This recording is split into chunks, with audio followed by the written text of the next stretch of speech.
All India Muslim league इमारत मुस्लिम की party ने असदुद्दीन ओवैसी की पार्टी ने बसपा को एक सीट पर समर्थन किया है। आपको बता दें कि यह पार्टी बिहार के चुनाव लड़ रही है और एआईएम ने बहुजन समाज पार्टी के प्रत्याशी पिंटू यादव रामगढ़ को एक समर्थन दिया है। आपको बता दें कि यह समर्थन इसलिए भी बताया जा रहा है कि मुस्लिम का जो वोट है वो एआईएम का वोट है वो पूरी तरह से बसपा के पास आए, क्योंकि उन्होंने कहा है कि तमाम जो असामाजिक शक्तियां हावी होती हुई नज़र आ रही हैं, उन शक्तियों को रोकने के लिए हम ऐसे लोगों को रोकने के लिए जो कि सामाजिक भेदभाव फैलाते हैं, जो समाज में एकता का भाव ख़त्म कर रहे हैं, ऐसे लोगों को रोकने के लिए बसपा को समर्थन कर रहे हैं।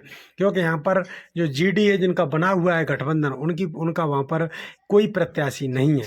इसलिए रामगढ़ में पिंटू यादव बहुजन समाज पार्टी के प्रत्याशी का एआईएमआईएम ने असदुद्दीन ओवैसी की पार्टी ने समर्थन किया है और विधिवत प्रेस कॉन्फ्रेंस करते हुए यह समर्थन किया है कि इस बार बसपा को हम यहाँ से जिताने के लिए एआईएम समर्थन दे रही है और तमाम वैसी शक्तियाँ उनको रोकने के प्रयास भी किए जा रहे हैं। तो क्या कुछ इससे फर्क पड़ेगा, क्या मुस्लिमों का वोट बसपा को मिल पाएगा?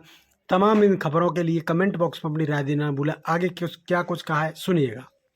का मकसद जो है बहुजन समाज पार्टी 203 रामगढ़ विधानसभा के प्रत्याशी पिंटू यादव को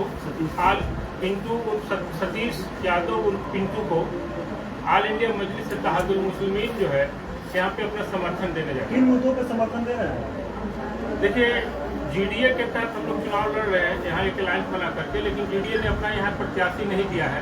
तो सांप्रदायिक शक्तियों को परास्त करने के लिए यहाँ पर हमने बहुजन समाज पार्टी को अपना समर्थन दिया। इनके ऊपर आरोप हमेशा ये लगता है कि विशेष जाति का जो है ये प्रतिनिधित्व करते हैं। जैसे अगर माना जाए तो मुखराव में घटना घटा, आप एक सावर का घटना घटा, ये दोनों घटनाओं में आप मुस्लिम समाज के नेता माने जाते हैं। एआईएम जो है शोषित और वंचितों की राजनीति करती है, किसी भी मुद्दे पे ये खड़े वहाँ पे नहीं दिख रहे। ऐसे में कैसे समर्थन कर सकते हैं? देखिए, हमारे सामने जो है यहाँ पे जो स्थानीय स्तर पे वो एक मसला है, लेकिन यहाँ पे रामगढ़ विधानसभा में हमारे जो प्रमुख 3 पार्टी यहाँ चुनाव मैदान में है मुख्य रूप से, इसमें भाजपा है जिससे हमारा नैसर्गिक जो है पटता नहीं है, हम उनके हमेशा अंगेज रहते हैं और दूसरी विचारधारा के अनुसार, और दूसरी जो एक पार्टी है राजद है, बिहार की सबसे बड़ी पार्टी है, लेकिन राजद के पास हम लोग 3 बार जो है अपना समर्थन के लिए उनके साथ गठबंधन में शामिल होने के लिए गए। यहाँ तक कि हमने कहा कि सिर्फ हमको मात्र 6 सीट दे दीजिए, पूरे बिहार में आपका जो है समर्थन करेंगे, लेकिन उन्होंने हमारे प्रस्ताव को ठुकरा दिया और ओपन कहा कि आपसे जो उखाड़ना बनता है आप उखाड़ लीजिए। इस बात को लेकर काफी चर्चा है। तो सुन लीजिए हमारी बात को। तो जब हम राजद को सपोर्ट कर नहीं सकते, भाजपा को सपोर्ट नहीं कर सकते, तो हमारे जो एमआईएम के कार्यकर्ता है स्थानीय स्तर पे हमसे सारे लोगों ने संपर्क किया और उनका सुझाव था कि भैया हम बहुजन समाज पार्टी के सतीश यादव पिंटू को समर्थन करेंगे, क्योंकि यहाँ भाजपा जैसी सांप्रदायिक शक्ति को हराने की क्षमता सिर्फ और सिर्फ सतीश यादव पिंटू में है। इस बात को लेकर काफी जनता के बीच में चर्चा है कि बहुजन का इतिहास रहा कि जो भी बहुजन से जीता वो बहुजन में नहीं रहा। उसका जवाब हम देंगे। हम पूछ रहे हिसाब से, और अगर ये कहा जा रहा है कि अगर ये जीतेंगे तो या तो बीजेपी में चले जाएंगे या तो राजद में चले जाएंगे, फिर भी यहाँ तो मुसलमान खड़ा महसूस करेगा। फिर तो देखिए, गठबंधन का जो है मसला है, या हमने इनको समर्थन दिया, हमारे साथ इनका गठबंधन नहीं है, उसके लिए हम जवाबदेह नहीं है।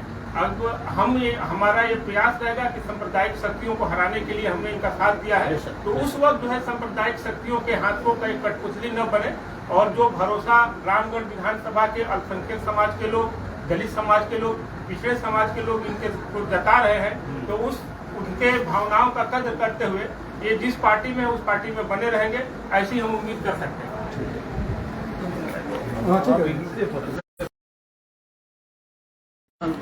मिला है व्यक्तिगत तौर पर। बहुत बहुत धन्यवाद। और ये सबसे पहले मैं आपके चैनल के माध्यम से सभी दर्शकों को और आपके चैनल के दर्शकों को और रामगढ़ विधानसभा के सभी क्षेत्रवासियों को छठ पूजा की हार्दिक शुभकामनाओं के साथ बहुत बहुत बधाई और शुभकामनाएं देता हूँ। ये व्यक्तिगत नहीं, ये एआईएम के हमारे बड़े भाई जिला अध्यक्ष हनीफ खान जी हैं और पार्टी के तौर पर इन्होंने जो है व्यक्तिगत रूप से हमको समर्थन दिया है। इन्होंने व्यक्तिगत रूप से नहीं, पार्टी के तौर पर इन्होंने बहुजन समाज पार्टी के प्रत्याशी सतीश कुमार सिंह यादव और पिंटू यादव को समर्थन दिया है। रामगढ़ विधानसभा में क्रिमिनल तत्वों को रोकने के लिए।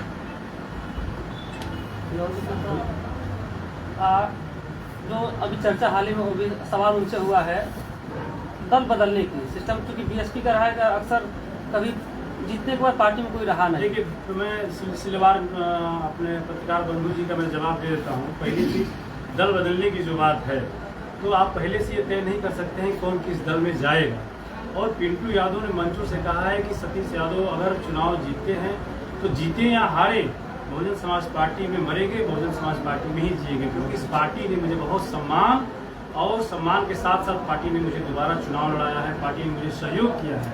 तो देखिए, ये तो आप कैसे कर सकते सिर्फ अभी आपके इस रामगढ़ विधान इस कैमूर जिले में उदाहरण है कि दो लोग राष्ट्रीय जनता दल से चुनाव जीतने के बाद मोहनिया की विधायक और भगवान लगे, तो आप एक पार्टी पर सिर्फ आरोप लगा देना ये सरासर गलत है। अभी जो यहाँ राष्ट्रीय जनता दल के प्रत्याशी हैं अजीत सिंह, अभी ये एनडीए में थे, क्रिमिनल ताकतों के साथ थे, 1.5 साल पहले आगे राजद में प्रत्याशी बन गए। यहाँ के जो सांसद है वो भाजपा से चुनाव लड़े थे, आज जो है राष्ट्रीय जनता दल के सांसद है। तो आप एक पार्टी पे आरोप निराधार है और ये नेरेटिव बना दिया गया है इस पूरे देश में कि बहुजन से जो गुलाब भैया का जो सवाल था कि आपने कहीं नहीं खड़ा हो, तो मैं अपने पत्रकार बंधु को मैं बता देना चाहता हूँ कि आपने सिर्फ 2 घटना का जिक्र किया है। इस रामगढ़ विधानसभा में दर्जनों घटनाओं को मैं आपको जिक्र कर देता हूँ। मुखराव की जो आपने घटना किया, उस परिवार से जाकर मैं घर मिला हूँ, घर पे उन लोगों के दुखों में मैं जाके शामिल रहा हूँ। दूसरी बात, इसी रामगढ़ विधानसभा में डरवन में फिरोज अंसारी की दुकान को दिन दहाड़े आग लगा दी गई और हाथों में कट्टा लहराते हुए धमकियां दी गई थी मारने के लिए। कोई नहीं खड़ा हुआ। पिंटू यादव खुद जाकर थाने पे जाके आवेदन दिलवाया, एसपी के यहाँ जाकर आवेदन दिलवाया। एक और आपको घटना का मैं जिक्र इसी दुर्गावती प्रखंड का बता देना चाहता हूँ। कुछ दिन पहले हमको लगता है 2, 3 साल 4 साल हुआ होगा, एक मोहनिया में घटना हुआ था, आप सबको शायद याद हुआ होगा। काम किया पूरे मोहनिया के सम्मानित जो हमारे अल्पसंख्यक समाज के लोगों ने हमको फोन किया कि भैया ऐसा ऐसा बात है और लग रहा है मोहनिया तो जल ही रहा है, दुर्गावती भी जलने लगेगा। पिंटू यादव 100 लड़कों को लेकर सुबह 9 बजे उस बाजार में खड़ा रहा कि अगर करणी सेना आती है बंद कराने तो सबसे पहले पिंटू यादव की लाश सुबह जाना पड़ेगा। और करणी सेना के लोग आए, लेकिन उनको पता चला कि पिंटू यादव 100 लड़कों को लेकर खड़ा है बाजार में और वहीं से बाजार से वापस चले गए। तो देखिए, मेरी जो सोच है धर्मनिरपेक्षता, सामाजिक न्याय के साथ साथ सबको मान सम्मान, सभी जाति धर्म संप्रदाय को पिंटू यादव सम्मान देता है। और आपने कहा एक जाति विशेष की, मैं अभी 2024 का बाई इलेक्शन चुनाव हुआ, मात्र इस रामगढ़ विधानसभा में हमको लगता है कि लगभग 20,000 के लगभग पोलिंग वोट होगा यादव समाज का। पिंटू यादव 61,000 किसका वोट था? क्या अमेरिका से लोग यहाँ वोट नहीं आए थे? यही के समाज के लोग हैं। आखिर में आप ये आरोप कैसे लगा सकते हैं? ये जनता का आरोप है। नहीं, देखिए ये जनता का आरोप जो है पत्रकार बंधु, देखिए मुखराव की घटना का आप सुनिए, मैं काफी नजदीक से कवर कर रहा हूँ। सुनिए, जनता का आरोप नहीं है, ये पार्टी विशेष के लोगों का आरोप है। जनता का आरोप होता तो पिंटू यादव 20,000 वोट पाता। जनता ने 61,000 आरोप का जवाब 61,000 वोट को देकर किया। एक तरफ एनडीए में दर्जनों दलों का गठबंधन है, एक तरफ महागठबंधन में दर्जनों दलों का गठबंधन है। पिंटू यादव अकेला चुनाव लड़ा था, न कोई सांसद, न कोई विधायक, न कोई मंत्री, न कोई मुख्यमंत्री, न कोई उपमंत्री, न कोई केंद्रीय मंत्री। 61,000 जनता ने ही वोट दिया है, कोई बाहर से लोग आकर वोट नहीं किया। और मुखराव में आप कह रहे हैं, अभी मुखराव में 4-3 दिन पहले मैं आपको वीडियो भेज दूंगा, हजारों मुस्लिम समुदाय के लोगों ने अपने मोहल्ले में मीटिंग कराकर रात के समय हजारों लोग उपस्थित थे और पिंटू यादव को लोगों ने बुलाया था आशीर्वाद देने के लिए।